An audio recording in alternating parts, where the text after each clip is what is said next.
మీరెవరూ నిర్ణయించడానికి పాలస్తీనా బ్యాగ్ వివాదంపై ప్రియాంక ఘాటు స్పందన. వయనాడు ఉప ఎన్నికల్లో విజయం సాధించిన ప్రియాంక గాంధీ ఇటీవలే పార్లమెంట్ సభ్యురాలిగా ప్రమాణ స్వీకారం చేశారు. ప్రస్తుతం జరుగుతున్న శీతాకాల సమావేశాల్లో ఆమె సెంటర్ ఆఫ్ అట్రాక్షన్ గా నిలుస్తున్నారు.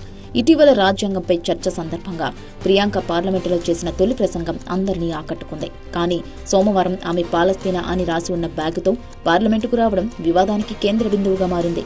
ప్రియాంక ఈ బ్యాగ్ను పాలస్తీనాకు మద్దతుగా సంఘీభావంగా ధరించారు. అయితే ఈ చర్యపై బీజేపీ నేతలు విమర్శలు గుప్పించారు.